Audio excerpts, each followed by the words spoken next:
রাজ্যে এখন শিল্প অনুকূল পরিবেশ বললেন পঞ্চায়েত মন্ত্রী দিলীপ ঘোষ। তিনি আরো বলেন, গত 50 বছরেও এমন পরিস্থিতি ছিল না। অনেক শিল্পপতি আসছেন, কথা বলছেন, কাজ শুরু করতে চাইছেন। মানুষ এই পরিবর্তনটা চেয়েছিলেন যে আইন শৃঙ্খলা ঠিক থাক, শিল্পপতি ব্যবসায়ীরা যেন কাজ করার সুযোগ পান, সেই সুযোগটা এসেছে। বিজেপির ইমেজই আছে এরকম যে বিজেপি ব্যবসা বাণিজ্য একে সহযোগিতা করে, তাই প্রথম থেকে এসছেন। যেদিন মাননীয় তাপসদা ওখানে শিল্পপতিদের সঙ্গে বৈঠক করছেন, সেই সময় একটি সংস্থা এলিগেন্ট স্টিল তারা আমার সঙ্গে দেখা করতে এসেছিলেন।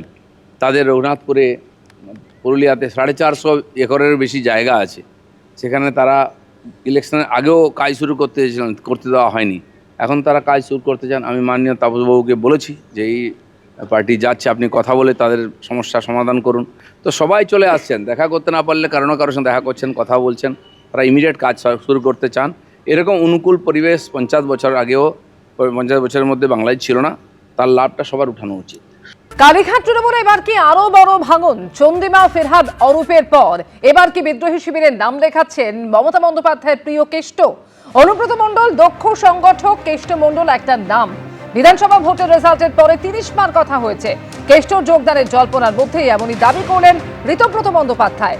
অপেক্ষা করুন, দুধ জল আলাদা হয়ে যাবে বলছেন আকরুজ্জামান। চন্দ্রিমা ভট্টাচার্য, ফিরহাদ হাকিমদের পর এবার কি কালীঘাট তৃণমূলে আরো বড় ভাঙন ঘটতে চলেছে? উজ্জ্বল মুখোপাধ্যায় প্রতিনিধি এই মুহূর্তে টেলিফোনে রয়েছেন। উজ্জ্বল, যে জল্পনা তৈরি হয়েছে ঋতব্রত শিবিরের একের পর এক মন্তব্যে, তাতে বিদ্রোহী শিবিরে অনুব্রত মণ্ডলের যোগদানের সম্ভাবনা কতটা জোরালো হচ্ছে? দেখো, সেটা হচ্ছে যে গতকাল পর্যন্ত রাজনৈতিক মহলে যে গুঞ্জন ছিল তা হচ্ছে অনুব্রত মণ্ডল তিনি আজকে ঋতব্রত বন্দ্যোপাধ্যায়দের যে বৈঠক সেখানে তিনি যোগ দেবেন এবং একই সঙ্গে বীরভূমে যারা তৃণমূল কংগ্রেসের নেতৃত্ব রয়েছেন অথবা অনুব্রত মণ্ডলের অনুগামী হিসাবে যারা পরিচিত, তাদের অধিকাংশই কিন্তু ইতিমধ্যেই ঋতব্রত বন্দ্যোপাধ্যায়দের এই শিবিরে যোগ দিয়েছেন। এমনকি কাজল শেখ, যার সঙ্গে অনুব্রত মণ্ডলের দীর্ঘদিনের একটা রাজনৈতিক লড়াই, সেই কাজল শেখও কিন্তু এখন এই ঋতব্রত বন্দ্যোপাধ্যায়দের শিবিরে অন্যতম মুখ। কিন্তু মনে করা হচ্ছে যে আজ অনুব্রত মণ্ডল তিনি বৈঠকে আসবেন এবং আনুষ্ঠানিকভাবে ঋতব্রত বন্দ্যোপাধ্যায়দের সঙ্গে তিনি রাজনৈতিক কাজ করবেন, এমনটাই ঘোষণা করা হতে পারে। তবে গতকাল রাত থেকে যে খবর আমরা পাচ্ছি তা হচ্ছে তিনি নিজে অসুস্থ, প্রচণ্ড জ্বর। ফলে এই অবস্থায় তিনি আজকে যোগ দিতে পারবেন কিনা সেটা নিয়ে কিন্তু একটা জল্পনা তৈরি হয়েছে। তবে এটা কিন্তু একেবারে স্পষ্ট যে অনুব্রত মণ্ডলের ঋতব্রত বন্দ্যোপাধ্যায় শিবিরে যোগ দেওয়া এখন শুধুমাত্র সময়ের অপেক্ষা। অনেকেই মনে করছেন বা রাজনৈতিক মহলে যে চর্চা, দীর্ঘদিন ধরে তার সঙ্গে মমতা বন্দ্যোপাধ্যায়ের একটা দূরত্ব তৈরি হয়েছিল। বিশেষ করে এবারের নির্বাচনে আমরা দেখেছি যে অনুব্রত মণ্ডলকে অন্যান্য নির্বাচনে যেভাবে পাওয়া যায়, এবারের নির্বাচনে কিন্তু তাকে সেই ভূমিকায় দেখা যায়নি এবং কাজল শেখকে দায়িত্বে আনা নিয়েও অনুব্রত মণ্ডলের সঙ্গে মমতা বন্দ্যোপাধ্যায়ের একটা দূরত্ব তৈরি হয়। আমাদের মনে আছে একটি সভায় দাঁড়িয়ে আমরা দেখি যে অত্যন্ত ক্ষুব্ধভাবে অনুব্রত মণ্ডল মমতা বন্দ্যোপাধ্যায়কে কিছু একটা বলছে নির্বাচনী সভায় দাঁড়িয়ে। তারপর থেকে দু একটি প্রকাশ্যে অনুব্রত মণ্ডল যেসব মন্তব্য করেছেন সেটাও কিন্তু কালীঘাট শিবিরের জন্য খুব একটা আশাব্যঞ্জক না।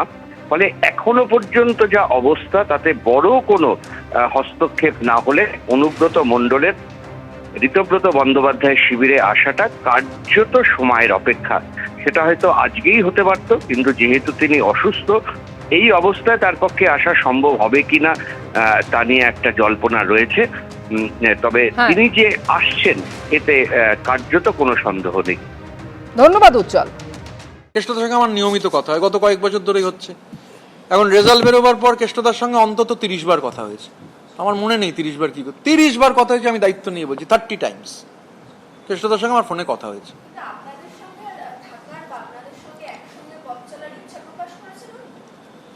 এই নিয়ে আমার সঙ্গে কেষ্টদার কোনো কথা হয়নি। কেষ্টদার সঙ্গে আমার সম্পর্কটা ব্যক্তিগত। কেষ্টদা একজন দক্ষ সংগঠক, কেষ্টদাকে আমি নেতা মানি।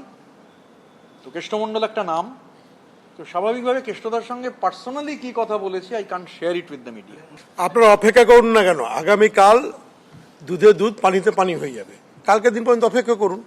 গত 10 তারিখ বিরোধী দলনেতা ঋতব্রত বন্দ্যোপাধ্যায় ঠিক কি বলেছিলেন আপনারা শুনলেন। অন্যদিকে সম্মান পেলে দল করব, সম্মান না পেলে দল করব না, 12ই জুন মুখ খুলেছিলেন মমতা বন্দ্যোপাধ্যায়ের দীর্ঘদিনের অনুগামী অনুব্রত মণ্ডল। সম্মান পেলে দল করব, সম্মান না পেলে দল করব না। রাজনীতিতে প্রথম এসেছিল তো, তখন ইলামবাজার এলাকাটা খুব একটা ভালো ছিল না। মুকুল্লাই বললো তুই একটু অভিষেককে এগিয়ে যা।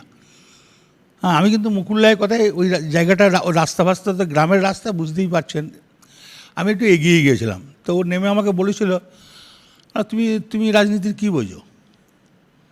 ওকে দেখে তো আমি রাজনীতি করি না, আমি তো মমতা ব্যানার্জিকে দেখে রাজনীতি করি। আইপ্যাক তো দলটাকে শেষ করলো, দুনিয়ার জায়গা থেকে টাকা তুলে নিয়ে গেল, আর আলফাল দলের লোকগুলোকে বসিয়ে দিয়ে গেল। তারা দলের ভাবমূর্তি নষ্ট করলো, টাকা পয়সা তুললো, সব কিছুই করলো। 100 পেরোবে না, শতাব্দীর এক সঙ্গে কথা হয়ে গেছিলো, ভোটের আগে বলে দিয়েছিলাম। ও বলেছিল হ্যাঁ যেভাবে চলছে 100 পেরোবে না। আইপ্যাক দলের 12টা বাজিয়ে দিয়েছে। মমতা ব্যানার্জি আন্দোলন করে উঠে এসছে, মমতা ব্যানার্জি ভুল কাজ করবে কেন? আর এর আগে বিভিন্ন সময় মমতা বন্দ্যোপাধ্যায়ের মুখে শোনা গিয়েছিল অনুব্রত মণ্ডলের প্রশংসা। যতদিন কেষ্ট ফিরে না আসছে লড়াই আরো 3 গুণ বাড়বে। বীরের সম্মান দিয়ে ওকে জেল থেকে বের করে আনবেন, ঠিক আছে? এই মানসিকতায় তৈরি থাকুন। আজকে কেষ্টকে কতদিন ধরে জেলে ভরে রেখে দিয়েছে, কিন্তু মানুষের মন থেকে ওকে দূর করতে পারেনি। আমি তো আস্তে আস্তে দেখছিলাম ম্যাক্সিমাম ইয়াং জেনারেশন ওর কথা বলছে, আমি শিখিয়ে দিইনি, আমি মানুষের রেসপন্সটা দেখছিলাম। ও কাজ করেছে, কাজ করতে জানে। যদি ওর বিরুদ্ধে কোনো অভিযোগ থাকে, সেম অভিযোগ আপনাদের নেতাদের নামে কটা আছে? আজ পর্যন্ত একটা কেস আপনারা অ্যাকশন নিয়েছেন? আপনারা জানেন দীর্ঘদিন ধরে কেষ্টকে আপনারা কত ভালোবাসতেন, মাটির ছেলে। ওর অগুণ কি আছে আমি জানি না, কেসে কি আছে আমি জানি না, সেটা আইনের পথে চলবে। কিন্তু একটা গরিব লোক যদি ওর কাছে গিয়ে দাঁড়াতো, ও কিন্তু কাউকে কোনোদিনও ফিরিয়ে দিত না। আর জেলাটা ছিল ওর হাতের মুঠোয়। আমি অ্যাডমিনিস্ট্রেটিভ রিভিউ মিটিং করতে গিয়ে দেখেছি কিভাবে ও কাজ করত। প্রতি ইলেকশনে ওকে নজরবন্দি করে রেখে দিত, যাতে ও ইলেকশনের দিন বেরোতে না পারে। চাদুর বাড়িতেও রেড করলো, যে কোনো কারো বাড়িতে রেড করতে পারে। রেড করেই বলছে হয় বিজেপিকে ভোট দাও, তা না ইডিতে যাও, হয় বিজেপিকে ভোট দাও, না হলে সিবিআই যাও, হয় বিজেপিকে ভোট দাও, না হলে ইনকাম ট্যাক্স খাও, হয় বিজেপিকে ভোট দাও, না হলে জেলে যাও। জাতীয় কর্মসমিতির পর এবার রাজ্য কমিটি তৈরি করল ঋতব্রত তৃণমূল। দলের রাজ্য সভাপতি করা হলো দক্ষিণ দিনাজপুরের হরিরামপুরের তৃণমূল বিধায়ক বিপ্লব মিত্রকে। কার্যকরী সভাপতি হলেন জাভেদ খান, পদ পেলেন চন্দ্রিমা ভট্টাচার্যের ছেলে সৌরভ বসু। দল দখলের যুদ্ধে নতুন পদক্ষেপ ঋতব্রত তৃণমূলের। ওয়ার্কিং কমিটির পর এবার তৈরি হলো নতুন রাজ্য কমিটি। আরও জোরালো হলো তৃণমূলের অন্দরের লড়াই। ঋতব্রত তৃণমূলের বৈঠকে দলের রাজ্য সভাপতি করা হলো দক্ষিণ দিনাজপুরের হরিরামপুরের তৃণমূল বিধায়ক বিপ্লব মিত্রকে। অর্থাৎ একদিকে যখন কালীঘাট তৃণমূলের রাজ্য সভানেত্রী মমতা বন্দ্যোপাধ্যায়, তখন উল্টো দিকে ঋতব্রত তৃণমূলের রাজ্য সভাপতি বিপ্লব মিত্র। অত্যন্ত তাৎপর্যপূর্ণভাবে ঋতব্রত তৃণমূলের কার্যকরী সভাপতি করা হয়েছে জাভেদ খানকে। তৃণমূল যুব কংগ্রেসের সভাপতি মনোনীত হয়েছেন দেগঙ্গার বিধায়ক আনিসুর রহমান বিদেশ। কার্যকরী সভাপতি হয়েছেন সদ্য কালীঘাট তৃণমূল ছাড়া চন্দ্রিমা ভট্টাচার্যর ছেলে সৌরভ বসু। মহিলা তৃণমূল কংগ্রেসের সভানেত্রী হয়েছেন সাবিনা ইয়াসমিন। কার্যকরী সভানেত্রী শিউলি সাহা। পার্টির রাজ্যের সভাপতি শ্রী বিপ্লব মিত্র, কার্যকরী সভাপতি শ্রী জাভেদ আহমেদ খান, তৃণমূল যুব কংগ্রেসের রাজ্যের সভাপতি শ্রী আনিসুর রহমান বিদেশ, কার্যকরী সভাপতি শ্রী সৌরভ বসু, মহিলা তৃণমূল কংগ্রেসের রাজ্যের সভানেত্রী শ্রীমতী সাবিনা ইয়াসমিন, কার্যকরী সভানেত্রী শ্রীমতী শিউলি সাহা। অন্য লোকের নির্দেশে পুতুল নাচে, সুতো বাঁধা পুতুলের মতো নাচছে। ফলে এদের এইসব কমিটির সঙ্গে তৃণমূল কংগ্রেসের লড়াই, তৃণমূল কংগ্রেসের আত্মত্যাগ, তৃণমূল কংগ্রেসের দীর্ঘ সংগ্রাম, এগুলোর কোনো সম্পর্ক নেই। কে আসল তা নিয়ে ইতিমধ্যেই দুই শিবিরের যুদ্ধের জল গড়িয়েছে নির্বাচন কমিশন অবধি। তার মধ্যেই কমিটি বনাম কমিটি তৈরির লড়াই চলছে। এদিকে এবার ধর্মতলায় 21শে জুলাই পালনের অনুমতি পায়নি ঋতব্রত তৃণমূল বা কালীঘাট তৃণমূল। সূত্রে খবর, গান্ধী মূর্তির পাদদেশে 21শে জুলাই পালন করবে ঋতব্রত তৃণমূল। লিখিত ফর্মালি এখনো অনুমতি পাইনি, তবে আমরা অনুমতি চেয়েছি। আমরা আশা করছি যে আমরা ওখানে পারমিশন পাবো এবং আমরা গান্ধী পারমিশন পেলে অবশ্যই মেয়র রোডে গান্ধী মূর্তির পাদদেশেই 21শে জুলাইয়ের শহীদ সমাবেশ হবে। কংগ্রেস 21শে জুলাই পালন করবে শহীদ মিনারে। উজ্জ্বল মুখোপাধ্যায়, আশাবুল হোসেন, এবিপি আনন্দ। তৃণমূলের সদ্য পদত্যাগী 3 সাংসদ নাম লেখালেন বিজেপিতে। বৃহস্পতিবার বিকেলে ঢুকলেন, রাতেই বিজেপি রাজ্যসভার প্রার্থী করা হলো। দরজা খুলে দিয়ে তৃণমূলের সদ্য প্রাক্তন 3 সাংসদকে দলে নেওয়ার কারণ ব্যাখ্যা করার চেষ্টাও করেছেন শ্রমিক ভট্টাচার্য। আর রাগঢাক নয়, এবার সরাসরি দরজা খুলে দিল বিজেপি। সরাসরি ঢুকে পড়লেন তৃণমূলের সদ্য পদত্যাগী 3 সাংসদ। বিকেলে ঢুকলেন, রাতেই বিজেপির রাজ্যসভার প্রার্থী করা হলো। বিজেপিতে যোগ দিয়ে কেউ নরেন্দ্র মোদীর প্রশংসা করলেন, কেউ শুভেন্দু অধিকারীর। কারো মুখে শোনা গেল মমতা বন্দ্যোপাধ্যায়ের সমালোচনা। The chief executive who cannot read the writing on the wall, she is finished, his party is over. মাননীয় মুখ্যমন্ত্রী শ্রী শুভেন্দু অধিকারী জি যেভাবে কাজ করতেছেন, আমরা ওনাকে সাথ দেওয়ার জন্য এসেছি। এটা সংবিধানে কোনোখানে আছে যে যে আইডিওলজি মেনে আমি প্রথম রাজনীতি, সেটার সঙ্গেই আমাকে থাকতে হবে? দরজা খুলে দিয়ে তৃণমূলের সদ্য প্রাক্তন 3 সাংসদকে দলে নেওয়ার কারণও ব্যাখ্যা করার চেষ্টা করলেন শ্রমিক ভট্টাচার্য। ব্যতিক্রম তো থাকবেই, বিচ্যুতি নয়, ব্যতিক্রম। যারা মানুষের সম্পত্তি লুট করেছেন তাদের জন্য দরজা বন্ধ। কিন্তু শ্রমিক ভট্টাচার্যের এই ব্যাখ্যা তার দল অর্থাৎ বিজেপিরই সবাই কি ভালোভাবে নিচ্ছেন? আমাদের রাজ্য সভাপতি কিছুদিন আগেই বলেছিলেন যে তৃণমূলের জন্য বিজেপির দরজা বন্ধ, কিন্তু এমন হঠাৎ কি ঘটনা ঘটে গেল যে তৃণমূলের 3 জন রাজ্যসভার সাংসদ যারা পদত্যাগ করে আবার বিজেপিতে জয়েন করে, দুপুরবেলা তারা জয়েন করলেন আর বিকালবেলা তারা রাজ্যসভার টিকিট পেয়ে যাচ্ছেন। যে তৃণমূল ক্ষমতা থাকাকালীন দল ভাঙানোয় পটু ছিল, এখন তারাই দল বদলকে কটাক্ষ করছে।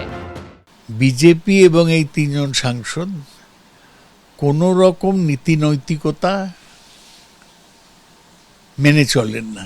এটা মানুষের কাছে পরিষ্কার যে এই ধরনের নীতিহীন রাজনীতি বিজেপি প্রশ্রয় দেয়। কয়েকজনকে আমরা দেখছি সরাসরি বিজেপি হয়ে গেল, অনেকে সরাসরি বিজেপি হননি, কিন্তু ওই ঋতব্রত তৃণমূল বলে যাদেরকে আপনারা এখন বলছেন, তারা খাতায় কলমে তৃণমূলেই রয়েছে, কিন্তু বিজেপির কাছ থেকে তারা ইমিউনিটি পেয়ে গেছে। যারা তৃণমূলকে শাস্তি দেবেন বলে বিজেপিকে ভোট দিয়ে এনেছিলেন, তাদের সঙ্গে প্রতারণা করলো বিজেপি, তাদের সঙ্গে বিশ্বাসঘাতকতা করলো বিজেপি।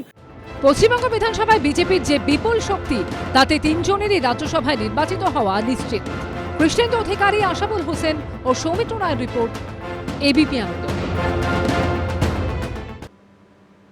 কদিন আগেও বিজেপির প্রাক্তন রাজ্য সভাপতি, যাকে পাচারকারী বলতেন, বৃহস্পতিবার তাকেই গুণীজন বলে দলে নিয়েছেন বিজেপির বর্তমান রাজ্য সভাপতি। প্রকাশজিৎ বড়াইকের বিজেপিতে যোগদান ঘিরে এখন বিতর্ক তুঙ্গে। অনেকেই মনে করিয়ে দিচ্ছেন কিছুদিন আগেও কি ভাষায় তাকে আক্রমণ করতেন সুকান্ত মজুমদার, মনোজ টিক্কারা। এই প্রকাশজিৎ বড়াই ঘোষ এর কাজই হচ্ছে ভাইপোর হয়ে গরু পাচার করা। প্রকাশজিৎ বড়াই ঘোষ সবাই তদন্ত হবে, জেলে যাবে তারা। এরা প্রত্যেকেই গুণীজন, বিদগ্ধ মানুষ। দল এক, সুর অনেক। কদিন আগেও যে ছিল চোখের বালি, এখন সেই চোখের মণি।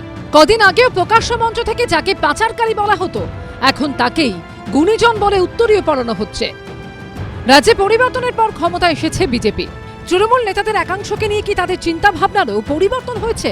বৃহস্পতিবার দুপুরে তৃণমূলের সদ্য পদত্যাগী 3 রাজ্যসভার সাংসদকে দলে নেয় বিজেপি, আর রাতেই তাদের রাজ্যসভায় প্রার্থী করে দেওয়া হয়।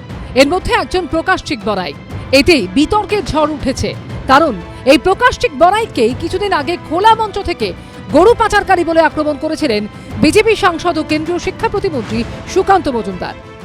তুমি সন্ধে হলে গরু পাচার করো, কোনো অসুবিধা নেই বাবা প্রকাশ, তুমি সন্ধ্যেবেলা ওটা চালিয়ে যাও। এই প্রকাশজিৎ বড়াই ঘোষ এর কাজই হচ্ছে ভাইপোর হয়ে গরু পাচার করা আর ভাইপোকে টাকা সাপ্লাই করা। ভাইপোর কাছে টাকা পাঠানো ছাড়া এর কোনো কাজ নেই। আর যতদিন টাকা পাঠাতে পারবে ততদিন রাজ্যসভা থাকবে, জেলা সভাপতির পদ থাকবে। এক ধাপ এগিয়ে প্রকাশজিৎ বড়াইকে গ্রেফতারের হুঁশিয়ারি দিয়েছিলেন আরেক বিজেপি সাংসদ মনোজ টিক্কা। সব জায়গাতে অ্যারেস্ট হচ্ছে, তো আলিপুরদুয়ারে যারা আছেন, আমি নাম ধরে বলে দিতে পারি, সেটা প্রকাশ সিং বড়াই হোক, চেয়ারম্যান হোক, যেই হোক, যারা দুর্নীতিবাজ আছেন তাদের সময় আসলে কিংবা মোনা হোক, সময় আসলে সবাই তদন্ত হবে, জেলে যাবে তারা। বিজেপির প্রাক্তন রাজ্য সভাপতি, যাকে গরু পাচারকারী বলেছিলেন, বৃহস্পতিবার বর্তমান রাজ্য সভাপতি তার গলায় উত্তরীয় পরিয়ে দিলেন। এরা প্রত্যেকেই গুণীজন, বিদগ্ধ মানুষ। এদের নামের আগে পদত্যাগী, দলত্যাগী বা তৃণমূলী এই শব্দগুলো ব্যবহার করবেন না। এই মুহূর্তে সুখেন্দু শেখর রায়, সুস্মিতা দেব, প্রকাশ সিং বড়াইকের একমাত্র পরিচয় তারা বিজেপি কর্মী। রাজ্যে পরিবর্তনের পর বিজেপির এই পরিবর্তনই এখন যাবতীয় আলোচনার কেন্দ্রে। এবিপি আনন্দ। এবিপি আনন্দ, এগিয়ে থাকে, এগিয়ে রাখে।